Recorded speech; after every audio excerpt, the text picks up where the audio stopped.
तो नेता हो तो नीतीश जैसा। सर्दी के मौसम में बिहार में एक बार फिर सियासी माहौल गरमा गया है और उसकी वजह भी नीतीश कुमार ही हैं, क्योंकि बिहार में एक बार फिर नीतीश के पलटी मारने का शोर मचा है। और इस खबर के बीच आप नीतीश को लेकर फिर पलटू राम या पलटी मार पॉलिटिशियन जैसे शब्दों का इस्तेमाल कर सकते हैं, लेकिन जरा ठहरिए और उससे पहले बिहार की राजनीति में नीतीश की अहमियत को समझ लीजिए कि बीजेपी हो या आरजेडी, दोनों ही खेमे को पता है कि सत्ता चाहिए तो नीतीश के साथ रहते ही मुमकिन है, जबकि इन दोनों को भी ये बखूबी पता है कि अगर नीतीश सारथी बनेंगे तो सरकार भी वही करेंगे, सरताज भी वही होंगे। मतलब बिहार की राजनीति में पिछले 20 सालों से नीतीश ही कृष्ण हैं और अर्जुन भी वही हैं, और यही वो कमाल है जिसके चलते नीतीश सबकी मजबूरी है। तभी तो तेजस्वी यादव से लेकर लालू यादव तक नीतीश के खिलाफ हमला भी करते हैं, तो साथ लाने का इशारा भी दिलवाया जाता है। अब नीतीश की आलोचना तो विपक्ष की नाते लालू तेजस्वी का धर्म है, लेकिन नीतीश को पूरी तरह नजरअंदाज करना न लालू तेजस्वी के लिए आसान है और न बीजेपी के लिए। ऐसे में नीतीश के खिलाफ तो तरफा चाल चलने में आरजेडी कैसे संतुलन बना रही है और क्यों नीतीश की एनडीए से नाराजगी की खबर चल रही है, इस पूरी राजनीति को समझते चलिए। तो नीतीश की नाराजगी की खबर से पहले देखिए आरजेडी की पॉलिटिक्स।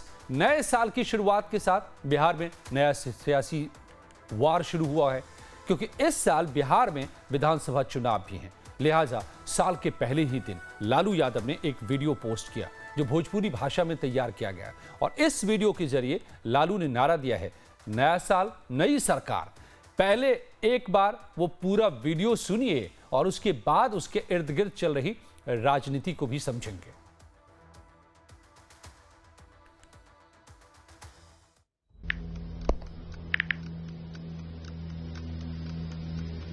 हैप्पी न्यू ईयर भाई। Happy new year. काहे रे भाई, तो जिंदगी में सम का हो गल कि तोरा की नौका साल हैप्पी लाग रहल बा? मतलब ई कि नयका साल तो आ गई, हाँ, लेकिन बदले वाला का बा?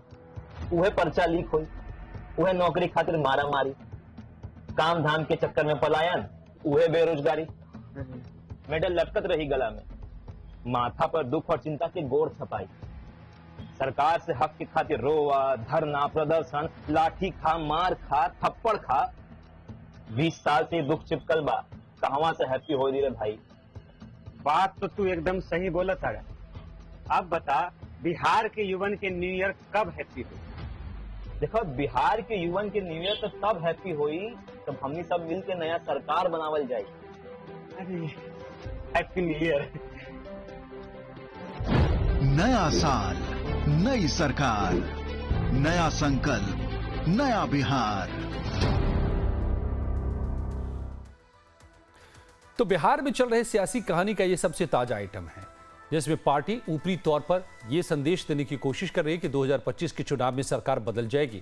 लेकिन गौर कीजिएगा, नया साल नई सरकार वाले वीडियो में कहीं भी नीतीश पर प्रहार नहीं है, सिर्फ पुरानी सरकार का हमला है। वो पुरानी यानी कि मौजूदा सरकार एनडीए की सरकार भी कहला सकती है। वहीं वीडियो के आखिर में तेजस्वी का नाम जरूर है, लेकिन यह जरूरी नहीं कि पार्टी उन्हीं को सीएम बता रही है। वो नई सरकार में फिर से डिप्टी का चेहरा हो सकते हैं, लेकिन ये सब अनुमान और कयास हैं, जैसे तेजस्वी खारिज करने की कोशिश भी कर रहे हैं। और अब की बार तेजस्वी के साथ नीतीश सरकार की कोई संभावना नहीं है, और इसके लिए वो लगातार नीतीश के खिलाफ तीखे बयान दे रहे हैं। तेजस्वी यादव ने भी नए साल के मौके पर एक्स पर बधाई संदेश में बिहार को बदलने का संकल्प लेते दिखे। तेजस्वी यादव ने लिखा, नए साल 2025 में हम नई सोच, नई शक्ति, नए जोश, नए उत्साह, नए साहस और नए संकल्प के साथ बिहार को नई दिशा और नई मंजिल तक ले जाने का वचन लेते हैं। बिहार की आकांक्षाओं को पूरा करने के लिए, बिहार को नंबर 1 राज्य बनाने के लिए हमें एक सूत्र, एक बंधन में बंध कर एकजुट होकर एक लक्ष्य के लिए जी जान से काम करना होगा। हमारा एक होना ही एकमात्र मंत्र है बिहार को नंबर 1 राज्य बनाने का। और इसके बाद तेजस्वी मीडिया के सामने भी आए और नीतीश पर हमला बोला।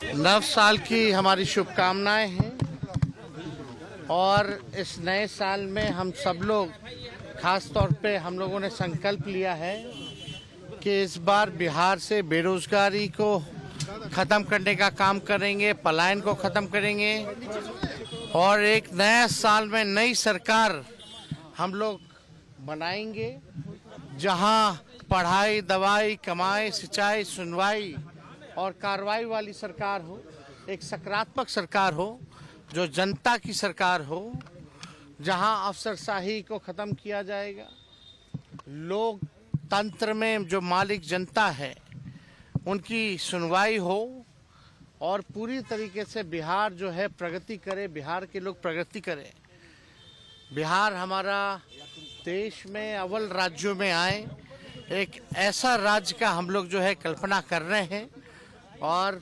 सब लोगों का आशीर्वाद साथ होगा तो हम ज़रूर जो है कामयाब होंगे।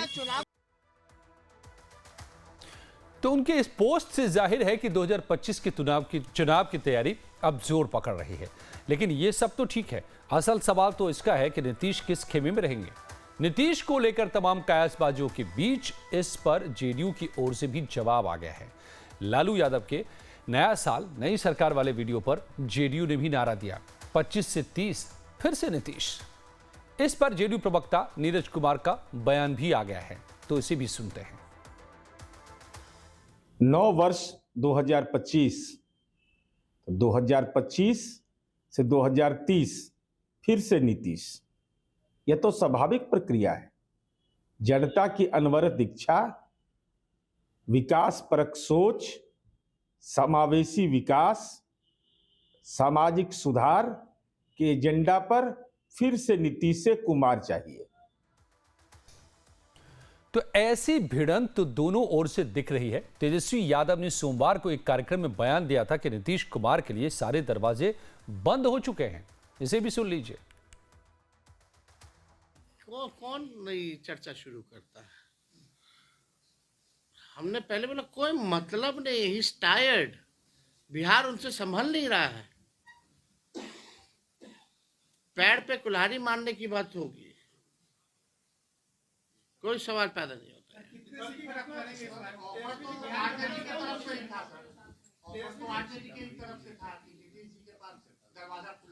कौन आरजेडी का ऑफिशियल बयान कहा है? कोई बोले उससे क्या? He is not authorised, he is not authorised. कौन क्या अपनी व्यक्तिगत राय दे सकता है, लेकिन ऑफिशियल बयान इस चीज को लेकर के पार्टी ने या तो राष्ट्रीय अध्यक्ष जी को अतिरिक्त किया है या तो मेरे को अतिरिक्त किया है। दैट इज, और कोई बोले इसका कोई मतलब ना समझा, कोई मतलब ही नहीं है, बंद है भाई। मगर राजनीतिक जानकार भी मानते हैं कि ये सब पॉलिटिकल पोस्चरिंग हो सकती है। राजनीति में ऐसे बयान का कोई मतलब नहीं होता, क्योंकि जरा याद कीजिए कि कभी अमित शाह ने भी चुनावी रैली में कहा था कि एनडीए के दरवाजे नीतीश कुमार के लिए हमेशा के लिए बंद हो चुके हैं। सुनिए। एक बात स्पष्ट कर देता हूं, किसी के मन में ये संशय हो कि चुनाव के परिणामों के बाद नीतीश बाबू को फिर से भाजपा एनडीए में लेगी, तो मैं बिहार की जनता को स्पष्ट कह देना चाहता हूं और लल्लन बाबू को भी स्पष्ट कहना चाहता हूं, आप लोगों के लिए भाजपा के दरवाजे हमेशा के लिए बंद हो चुके हैं। लेकिन इसी बयान के कुछ दिन बाद ही नीतीश कुमार की एनडीए में वापसी भी हो गई थी। यही वजह है कि जानकार मानते हैं कि फिलहाल तेजस्वी का बयान भी बस मौके के मुताबिक है, क्योंकि अभी बिहार में बीपीएससी परीक्षा को लेकर बड़ा हंगामा मचा है और इसके बीच हो सकता है कि तेजस्वी नीतीश के खिलाफ बयान देकर अभ्यर्थियों का समर्थन हासिल करना चाहते हो। तो बिहार के सियासी हलके में चर्चा यह भी है कि आरजेडी पूरी तरह से नीतीश को नाराज भी नहीं करना चाह रही है। कुछ दिनों से आरजेडी नेताओं की ओर से ये बयान भी सामने आ रहे हैं कि समाजवादी सोच के लोग कभी भी एक हो सकते हैं।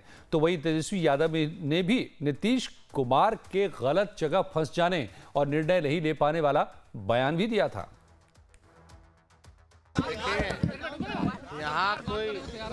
यहाँ कोई सरकार है ही नहीं, और सरकार जो है उनको होश नहीं है। पहली बात, चिराग पासवान हो, जीतन राम मांझी हो, या उनके दोनों उप मुख्यमंत्री हो बीजेपी के, पहले ये हमेशा कहते थे कि नीतीश जी की मानसिक संतुलन जो है वो ठीक नहीं है।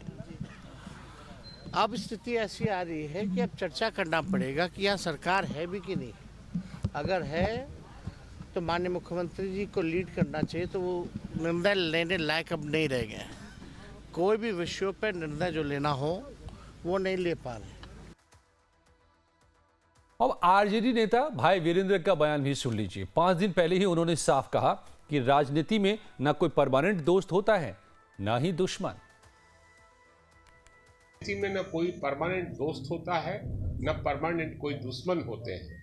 इसलिए होता रहा है, हो सकता है, हो सकते हैं। क्या बिहार में खेला होगा? क्या लगता देखिए, है? खेला होता रहा है, आगे भी खेला होगा, देखते रहिए। उनको समर्थन मिल रहा है। समय हमने कहा कि राजनीति परिस्थितियों का खेल है, और जब जैसी परिस्थिति आएगी वैसा काम किया जाएगा।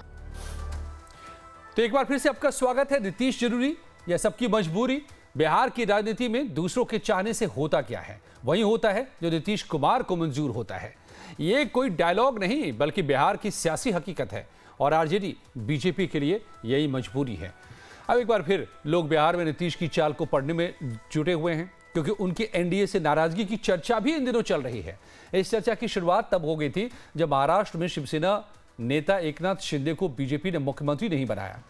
तभी से जेडीयू के भीतर से आशंका बताई जा रही है, विधानसभा चुनाव के बाद शायद बीजेपी नीतीश कुमार को फिर से सीएम न बनाए, यानी जिसकी ज्यादा सीटें उसी का मुख्यमंत्री वाला फॉर्मूला यहां भी लागू होगा। और इसके बाद अमित शाह ने भी एक कार्यक्रम में कह दिया था कि बिहार के मुख्यमंत्री का फैसला दोनों दलों की बैठक में होगा। हालांकि नीतीश के डिप्टी और बीजेपी नेता सम्राट चौधरी ने यह बात साफ कर दिया कि 2025 में नीतीश ही चेहरा होंगे, लेकिन बीजेपी आलाकमान ने नीतीश की नाराजगी वाली खबर पर कोई बयान नहीं दिया। ऊपर से केंद्रीय मंत्री गिरिराज सिंह ने नीतीश को भारत रत्न जैसे सम्मान से नवाजने की बात कह दी। भारत रत्न वाले बयान के भी अलग अलग सियासी मायने निकाले जा रहे हैं, और उसको समझने से पहले गिरिराज का वो बयान सुनिए। और बिहार में फिर से एनडीए की सरकार बनेगी, और मैं तो कहता हूं कि नीतीश कुमार इतने दिनों तक मुख्यमंत्री रहे। आज के बच्चे जो 30 साल के हो गए हैं, उन्होंने नहीं देखा लालू जी का जंगल राज, कुव्यवस्था, सड़कें, अस्पताल, स्कूल जर्जर स्थिति थी। आज उसको एक ऊंचाई पर ले जाने का काम किया। और उड़ीसा में नवीन पटनायक ने भी वर्षों तक सेवा की। ऐसे व्यक्ति को देश में पुरस्कृत करने की जरूरत है, चाहे जिस भी पद से स्वीकार किया जाए, और भारत रत्न जैसे चीजों से नवाजा जाए। लालू यादव तो कहा। तो पहली नजर में गिरिराज सिंह का यह बयान नीतीश के लिए बड़ी तारीफ लगती है, लेकिन सियासत में कोई भी बात इतनी सीधी नहीं होती। गिरिराज सिंह के बयान का एक मायना यह भी निकाला जा रहा है कि कहीं ये नीतीश को संन्यास लेने का संकेत तो नहीं है, और इसके बाद भी नीतीश के एनडीए छोड़ने को लेकर चल रही अटकलों को और बल मिला है, क्योंकि गिरिराज सिंह बिहार से ताल्लुक जरूर रखते हैं, लेकिन अब वो केंद्र की राजनीति करते हैं और सांसद हैं और आलाकमान के नजदीक भी हैं। अब बिहार की राजनीति में नीतीश की नाराजगी के लिए एक और वजह भी की भी चर्चा है, ये भी हम आपसे करेंगे। लेकिन मेरे साथ मनीष यादव जी, जेडीयू के प्रवक्ता, जुड़ गए हैं। सीधे सवाल मनीष जी से करते हैं। बहुत बहुत स्वागत है मनीष जी आपका लाइव टाइम्स पर। भाई क्या हो रहा है मनीष जी? नीतीश जी, अब लालू जी का जो एक ट्वीट आया है, जो एक वीडियो उन्होंने शेयर किया है कि नया साल नई सरकार, तो अभी तो चुनाव दूर है, कहीं उससे पहले ही तो नई सरकार नहीं बन रही है बिहार में। देखिए, सबसे पहले तो आज नववर्ष पे हम आपके चैनल के माध्यम से देशवासी और बिहार वासियों को शुभकामनाएं देते हैं।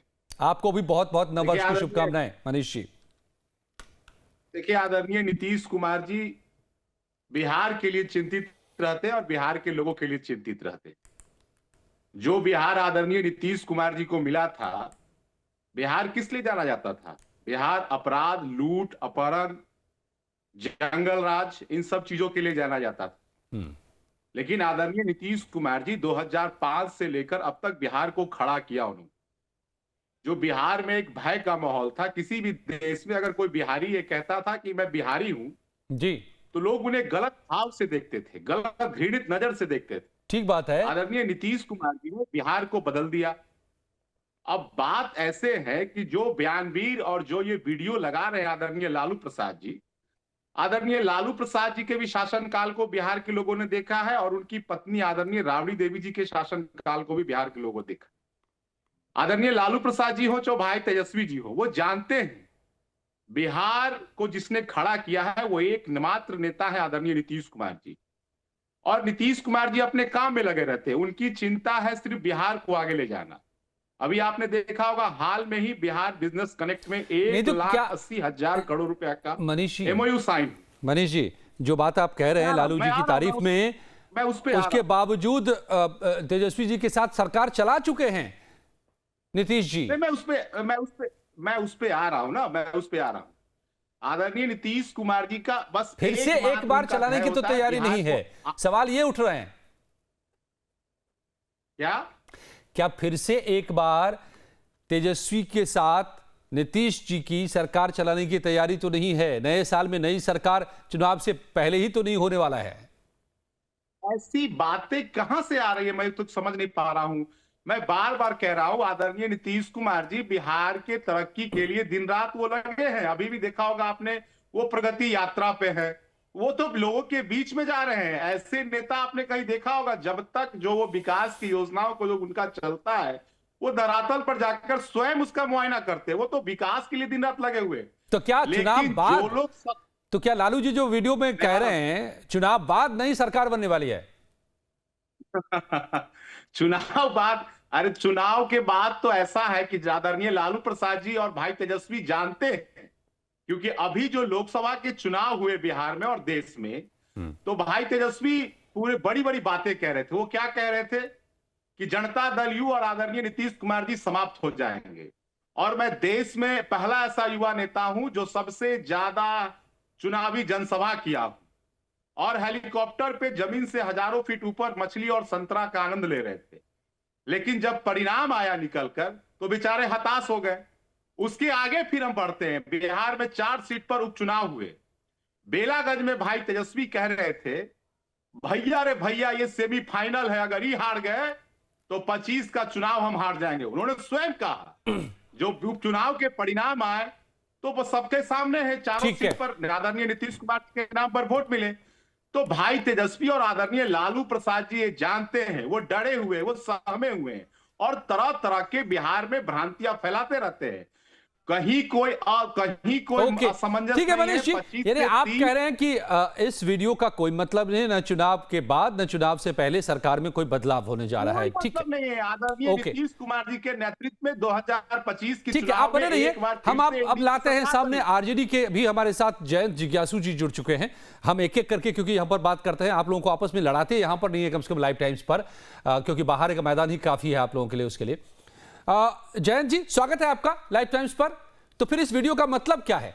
जब कोई नई सरकार बनने ही नहीं जा रही है, चाहे चुनाव के पहले या चुनाव के बाद, तो फिर ये जो लालू जी वीडियो सामने ला रहे हैं, क्या मतलब उसका? देखिए, लालू प्रसाद जी जीवन के प्रति लालसा से भरे हुए इंसान हैं और उन्होंने निराशा, हताशा और उदासी से भरे तो उनकी ख्वाहिश लोगों है के जीवन में एक उम्मीद की किरण हमेशा से लाने का काम किया सार्वजनिक जीवन में जब से आए हैं। और उन्होंने नए साल की मुबारकबाद देश की जनता को, बिहार की जनता को दी है। और यह एकदम ठीक बात है कि 2025 में नई उमंग के साथ और नई ऊर्जा के साथ नए नेतृत्व में बिहार आगे बढ़े, यही सबकी हसरत है।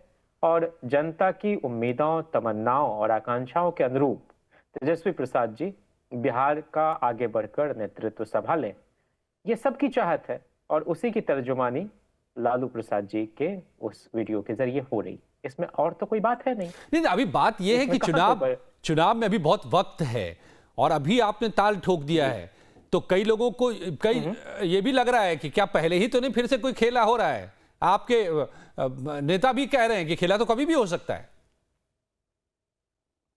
नहीं, खेल बहुत ही फेयर तरीके का हो, ये कोई फाउल गेम नहीं हो, यही तो हम लोग इंश्योर करना चाहते हैं राजनीति में। कोई चंचल चित्त के नहीं हो, किन्हीं के पैर में चक्र न लग जाए, इस आंगन में मन न लगे तो उस आंगन में न विचरण करने चले जाएं। हम लोग राजनीति में पारदर्शी तरीके से और उसूल की राजनीति करते हैं। जहां थे 77 में, आज भी वही हैं खड़े। तो इसलिए हमारे चलिए ठीक है, मैं आता हूं आपके पास। दो पीढ़ियों के बीच बड़ी निरंतरता है, इसलिए इसमें कोई अदरवाइज कोई मीनिंग कोई नहीं निकाल सकता है। नहीं, जहां 77 में बड़ी बात आपने कह दी, जिज्ञासु जी आपने बड़ी बात कह दी कि 77 में जहां थे वही हैं, जबकि राजनीति में आप पूरी तरह से पलटी मार चुके हैं 77 के मुकाबले। 77 में जिसके खिलाफ खड़े हुए थे जिस पार्टी के, उसी पार्टी के साथ उसके बाद लगातार आप हैं। बहरहाल मैं आपके पास लौटता हूं। बिहार की राजनीति में जो नीतीश की नाराजगी के लिए एक और वजह की भी चर्चा हो रही है, और वो है नीतीश का दिल्ली दौरा। जिस दिन बीपीएससी के अभ्यर्थियों पर पुलिस लाठीचार्ज कर रही थी, उस दिन याद कीजिए नीतीश कुमार दिल्ली में मौजूद थे। खबर है कि नीतीश ने वहां पर पूर्व पीएम मनमोहन सिंह के परिवार से मुलाकात कर अपनी शोक संवेदना जाहिर की, मगर दिल्ली में नीतीश ने किसी भी टॉप बीजेपी लीडर से मुलाकात नहीं की। यानी नीतीश कुमार मोदी, शाह, नड्डा से मुलाकात किए बगैर दिल्ली से पटना लौट गए। इसके बाद भी चर्चा उठी कि बीजेपी और जेडीयू में सब कुछ ठीक ठाक है क्या, क्योंकि इससे पहले जब भी नीतीश दिल्ली आए, पीएम मोदी और बीजेपी के दूसरे बड़े नेताओं से मुलाकात जरूर हुई उनकी। तो सवाल है कि अगर नीतीश एनडीए से नाराज हुए तो फिर जाएंगे किधर? जाहिर है विकल्प इंडिया ब्लॉक ही है, और इसलिए हमने शुरुआत में कहा कि नीतीश सबकी मजबूरी है। इसे ऐसे भी समझिए कि चुनाव में आरजेडी गठबंधन को आखिरी बार 2015 में जीत मिली थी, लेकिन ये भी याद कीजिए कि तब आरजेडी के साथ कांग्रेस नहीं, नीतीश भी साथ थे। और नीतीश जब फिर अलग हुए तो 2020 के चुनाव में तेजस्वी ने मेहनत तो ताबड़तोड़ की थी, पर सीटों की संख्या को 80 के पार नहीं पहुंचा पाए। नतीजा एक बार फिर नीतीश के पक्ष में था। यानी जिस खेमे में नीतीश बहुमत का तराजू भी उसी तरफ झुकता है, और पिछले 20 साल से बिहार की सियासत में यही हो रहा है। और इसी वजह से कभी नीतीश पर हमले हो रहे, कभी उनके एनडीए से लौटने की भी चर्चा हो रही है। जी, तो मेरे साथ मनीष यादव, जेडीयू के स्पोक्स पर्सन, और जयंत जिज्ञासु आरजेडी के प्रवक्ता बने हुए हैं। मनीष जी, एक सवाल आपसे जल्दी जल्दी एक दोनों से मिलूंगा सवाल। अब क्या दिल्ली आए, लौट गए, बिना पीएम, बिना होम मिनिस्टर से मिले हुए? पिछले दिनों भी कई सारी बातें उठी, शक इसलिए हो रहा है कि कोई खेला तो नहीं हो रहा है फिर? अक्षय जी, ऐसा है अजय कि देश के पूर्व प्रधानमंत्री जी, सॉरी अजय जी, देश के पूर्व प्रधानमंत्री जी का निधन हो गया था, और आदरणीय नीतीश कुमार जी का कार्यक्रम ही वही बना था कि उनके परिवारजनों से मुलाकात करनी है और उनका जो हेल्थ चेकअप है वो कराना और फिर पटना आ जाना है। ठीक है, लेकिन दिक्कत ये है ना कि आदरणीय नीतीश कुमार जी के चलते इन लोगों में इतनी अति व्याकुलता में जो लोग हैं सत्ता में आने के लिए, जी नीतीश जी यहाँ बैठते हैं तो परेशानी, नीतीश जी प्रगति यात्रा पे गए तो परेशानी, नीतीश जी कोई विकास की बातें करते हैं तो। ठीक है, जयंत जी से ले लेते हैं एक रिएक्शन, समय खत्म हो रहा है। जयंत जी, तो आप जहां थे 77 में वहां तो नहीं है, ठीक उसके उलट हैं अब तो ऐसे भी कभी भी हो सकता है उलट फिर बिहार में हो ही रहा है, होता ही रहा है, फिर से हो जाए। ये तो चीजों को देखने का नजरिया है और इंटरप्रिटेशन का अपना अपना तरीका है। मेरे कहने का लब्बो लुआब ये है कि हम लोग हमेशा से किसी के भी डोमिनेंस के खिलाफ है और डेमोक्रेसी के हिमायती लोग हैं। उस समय भी जब किसी तरह का कुठाराघात हुआ, हमारे नेता उठ खड़े हुए, जनता स्वतः स्फूर्त भाव से उठ खड़ी हुई और सत्ता परिवर्तन हुआ। आज की तारीख में जो लोग लोकतांत्रिक शक्तियों को कुचलने के परामादा हैं, उनको चुनौती देने का नाम लालू खेल दिलचस्प है, चुनावी साल है, तो इस बीच में अभी बहुत से ऐसी तस्वीरें सामने आएंगी जो सियासी तौर पर दिलचस्पी होंगी और उसके मायने भी कई होंगे। फिलहाल बहुत बहुत शुक्रिया आप दोनों मेहमानों का मेरे साथ जुड़ने के लिए। और कुछ ही पलों में क्या संघ के भीतर विचारों को लेकर के दंगल छिड़ गया है बताएंगे आपको, और कैसे सेना में बदलाव लाने की तैयारी हो रही है भारत की रक्षा के लिए।